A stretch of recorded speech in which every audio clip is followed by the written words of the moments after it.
नमस्कार। आज हम मासिक धर्म चक्र को समझने वाले हैं, वो भी एकदम आसान तरीके से, एक कहानी की तरह। इससे नॉर्सेट जैसे इम्तिहानों में बहुत मदद मिलेगी। तो चलिए सीधे एक सवाल से शुरू करते हैं, बिल्कुल वैसा ही जैसा आपके एग्जाम में आ सकता है। इसका जवाब हमें इसी चर्चा के आखिर में मिलेगा, तो ध्यान से सुनते रहिएगा। अच्छा, तो इस पूरे साइकिल को समझने के लिए हमें शुरू करना होगा बिल्कुल ऊपर से, यानी दिमाग से, जहां से सारे सिग्नल्स भेजे जाते हैं। देखिए, ये जो 4 स्टेप्स है ना, ये पूरे मेंस्ट्रुअल साइकिल का कह लीजिए मास्टर कंट्रोल सिस्टम है। शुरुआत होती है हाइपोथैलेमस से, वो जीएनआरएच रिलीज करता है। फिर जीएनआरएच जाकर पिट्यूटरी ग्रंथि को कहता है कि भाई एफएसएच और एलएच भेजो, और फिर ये दोनों हार्मोन खून के रास्ते अंडाशय तक पहुंचते हैं और वहां एस्ट्रोजन और प्रोजेस्टेरॉन बनवाते हैं। ये चारों एक दूसरे से बिल्कुल जुड़े हुए हैं।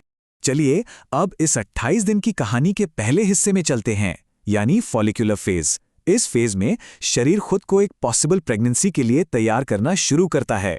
तो ये फॉलिकुलर फेज जो है वो आमतौर पर पहले दिन से लेकर 13वें दिन तक चलता है।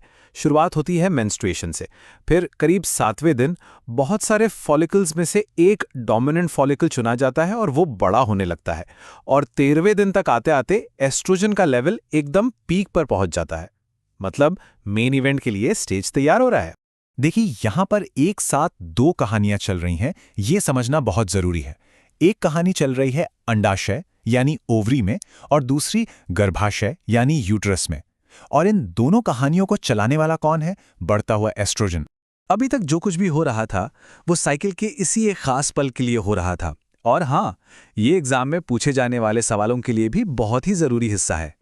एक नॉर्मल 28 दिन के साइकिल में लगभग 14वें दिन कहानी का क्लाइमैक्स आता है। एस्ट्रोजन का लेवल जो एकदम से बढ़ा था ना, वो एक दूसरे हार्मोन को ट्रिगर करता है, ल्यूटिनाइजिंग हार्मोन या एलएच। एलएच का लेवल अचानक से बहुत तेजी से बढ़ता है और यही ओव्यूलेशन करवाता है। इसी को कहते हैं एलएच सर्ज, और ये नॉर्सेट का एक हॉट टॉपिक है, इसे याद रखिए। तो एग रिलीज हो गया, अब साइकिल अपने दूसरे हिस्से में एंटर करता है। इसे आप 2 हफ्तों का एक वेटिंग गेम समझ सकते हैं। ल्यूटियल फेज जो है वो करीब 15वें दिन से शुरू होकर 28वें दिन तक चलता है। होता क्या है कि ओव्यूलेशन के बाद जो बचा खुचा फॉलिकल होता है वो बन जाता है कॉर्पस ल्यूटियम, और ये कॉर्पस ल्यूटियम प्रोजेस्ट्रॉन बनाता है। 21वें दिन के आसपास प्रोजेस्ट्रॉन का लेवल सबसे ज्यादा होता है, और अगर प्रेगनेंसी नहीं होती तो 28वें दिन तक हार्मोन लेवल गिर जाते हैं और साइकिल फिर से शुरू हो जाता है। तो वो जो बचा हुआ फॉलिकल था वो एक नई चीज बन जाता है, कॉर्पस ल्यूटियम। और इसका काम बहुत ही जरूरी है। इसे आप एक टेम्पररी हार्मोन बनाने वाली फैक्ट्री समझ लीजिए। तो चलिए एक बार फिर उन 2 पैरेलल कहानियों को देखते हैं। अब ओवेरियन साइकिल में मेन रोल है कॉर्पस ल्यूटियम का, और जो प्रोजेस्टेरॉन ये बना रहा है वो गर्भाशय को उसकी तैयारी के फाइनल स्टेज में ले जाता है। और अब हम एक ऐसी जगह आ गए हैं जहां से 2 रास्ते निकलते हैं। आगे क्या होगा ये पूरी तरह से इस बात पर निर्भर करता है कि एग फर्टिलाइज हुआ है या नहीं।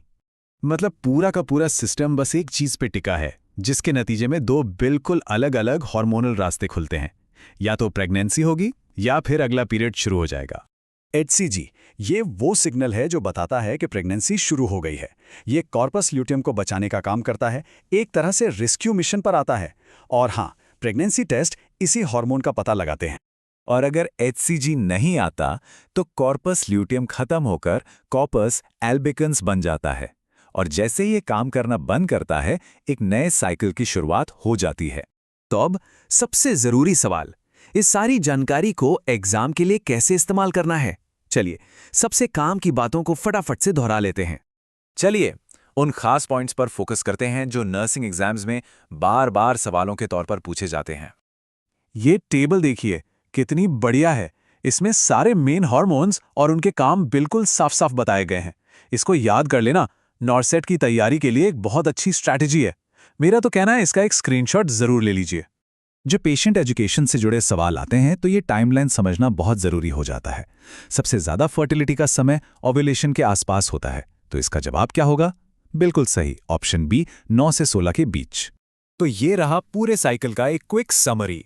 इसमें ओवेरियन फेजेस को यूटराइन फेजेस और उनके हार्मोन्स के साथ जोड़ा गया है।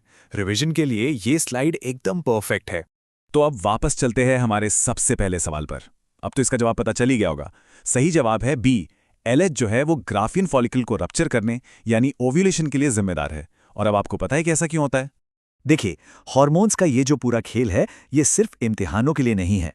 ये रिप्रोडक्टिव हेल्थ और टेक्नोलॉजी की बुनियाद है, और इसमें जानने और समझने के लिए अभी बहुत कुछ बाकी है।